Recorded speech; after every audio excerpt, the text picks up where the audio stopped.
Well, I mean, obviously, it's a very profound experience. I mean, it's a profound experience even if you're not here for a movie or for something as glamorous as this. I mean, just being here at the memorial and being around the planes and the artifacts of this war is already a pretty moving experience. But I think the thing that makes it really have some extra weight to me is being here with all the men and women who serve our country and seeing what this film means to them, and that makes it real for me. My father's in the Navy. I used to live in Honolulu, so there's some sort of personal ties to being in this that means a lot to me. The great generation, as they're called, are slowly leaving us. You know, it's as time moves on. I think movies like this are very important because we're educating a huge amount of people.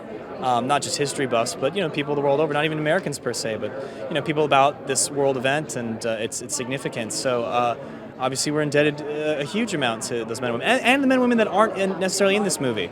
There are thousands and thousands of people that gave and sacrificed a whole lot, whether it was their lives or their time or their well-being to contribute to some kind of positive outcome of this war. And that goes not only for the Americans, but for the Japanese and other people around the world that were.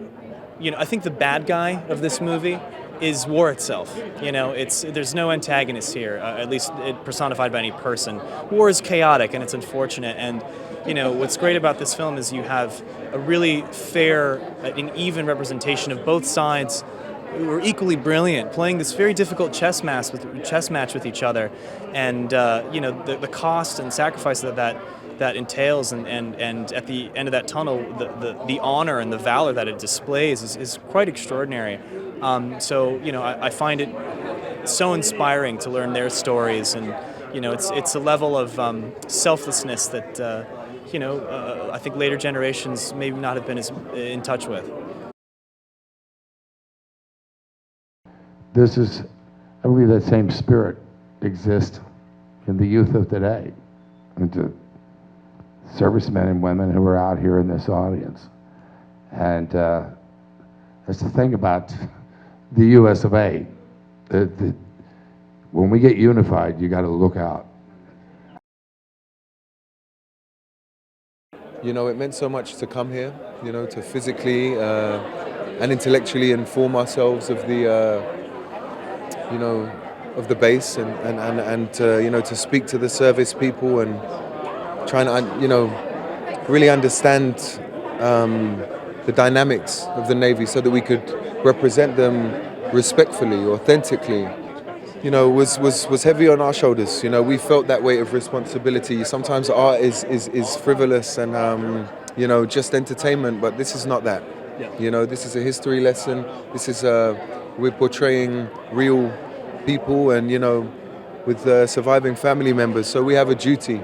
And also, we're not just representing these individual humans, we're also representing all of the servicemen, and in some way, the servicemen on all, in all of the armies. Yeah, you're gonna see a lot of spectacle. I mean, it's a Roland Emmerich movie, so that is how. That's how he does it, and this is what's beautiful about this movie, I feel, is that we're blurring the two. We have the epic scale, that Roland brings, the sort of fantasy element, but actually this is based on real events, and it's important for Wes, the writer, and Roland, our director, that we were historically accurate, and I'm so proud of what we've made. My grandfather landed in Normandy 6 days after D-Day with the 30 Corps. He was in the army, and my grandmother was in Berlin with the British Land Army. My grandfather was in the Air Force. So this is all of our history, and the bravery of these men has enabled me to live a charmed life, and so I'm so grateful. So yeah, this is very important. I'm so happy to be here, and I'm honored to represent Yamamoto in this film. Yeah, Mr. Roland Emmerich,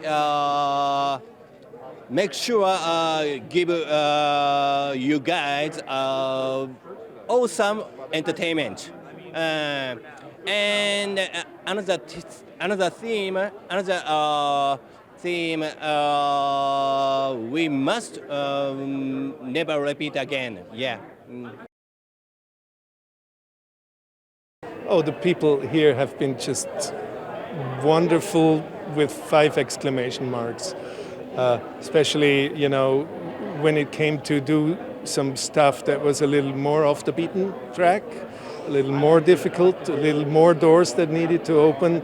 There were some folks here who were with a smile saying, "Call me tomorrow," and then open sesame.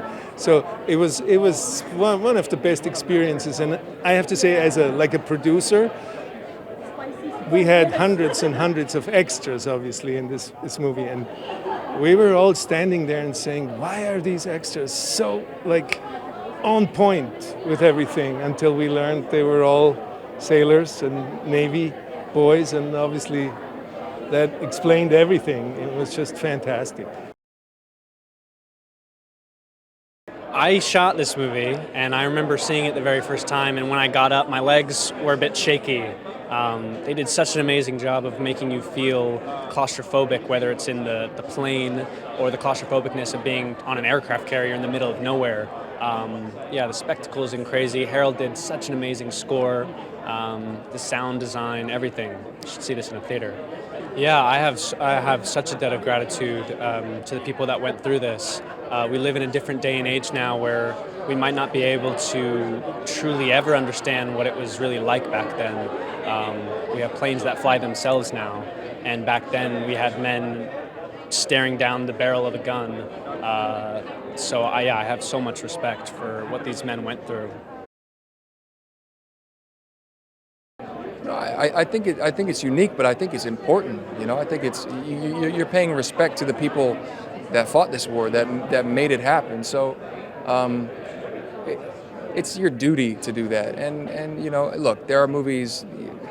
For the sake of movies, you have to kind of change things a little bit. But the fact that we can bring as much authenticity to it, I'm so proud.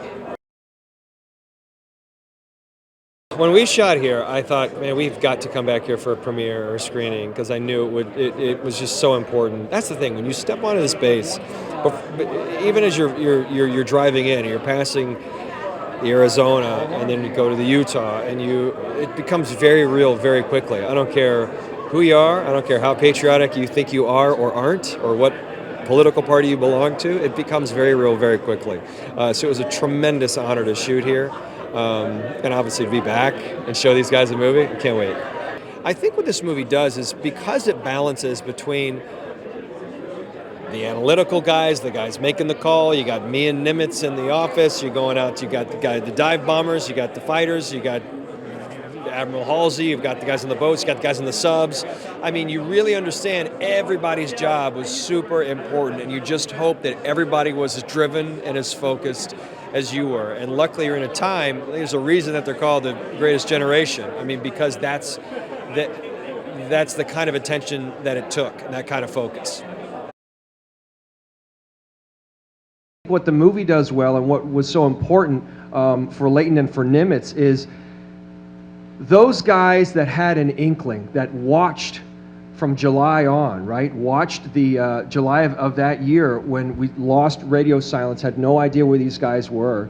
That was tremendously frustrating to those that lived their life desperately trying to solve a problem and fix a problem. And so much of what Leighton did, as I'm sure every intelligence officer does, when you get your information, and you got to follow your gut. At some point, you got to make a decision, and you got to hope that you're right. Well, it's the location where it all happened. Naturally, a lot has changed, but in Fort Island, there's a lot of places which are still very accurate. And here in Pearl Harbor base, the executive building is also still totally okay. I think they keep it as original for historic reasons. Well, without the Navy support, we couldn't have made this movie. You know, so we needed that support, and they were super gracious in giving us all access to everything what we wanted. You know, it's like kind of it was for the crew a very cool thing to be in the original place where this all happened. Well, it's like kind of what you do with a movie like this. You put like a monument to all the people who served in that battle. We like decided not only to do the American soldiers, but also the Japanese soldiers, because there was a lot of losses there. And, it was like kind of quite moving in a way to do this movie. There's so many incredible characters in this, in the real, in that battle, that you didn't have to invent anything. It was actually sometimes we like kind of did scenes where I said, was this really true that this happened? Because when you see it physically, it's a different thing when you see it in the script. And like I was always like told, yes, that's how it happened. We were like shooting here, and the welcome we got was so incredible. I have to really thank you all for making it so easy for us to kind of shoot here. I know there's some people in the audience who helped us.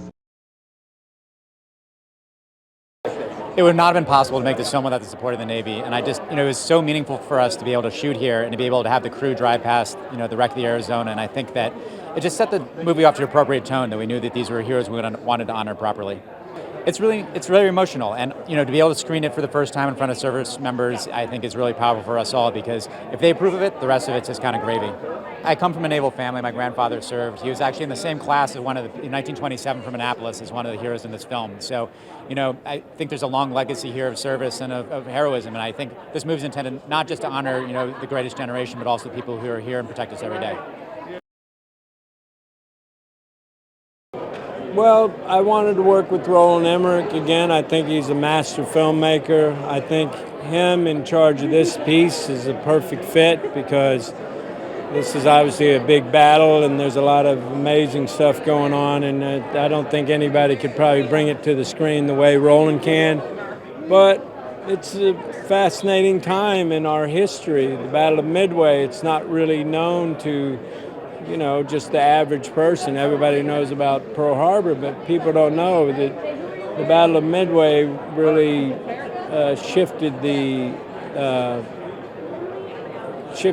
war in the Pacific, so it was a really very crucial battle. Well, it's really great. I've had such a great time hanging out with, I've met a lot of sailors, really amazing people. I got to play basketball today with some of the Navy folks. Really some fine young men and women who are just trying to make a difference in the world. It's very, very cool, very exciting. I mean, I feel a great debt of gratitude to what they did. I think they really made an enormous difference. And they were, maybe normal people in everyday life, but a lot of them did some extremely heroic things when the time came. A lot of brave people, and still today, I meet these people, I'm so impressed by them. It's really been a great experience. It was one of the great experiences of my life going on the Stennis, and I think there's a little over 5,000 people. I met 4,933. And they were all amazing people, so it was one of the great experiences, and to see how they got those planes on and off that aircraft carrier was an extraordinary thing to see, just on the deck there.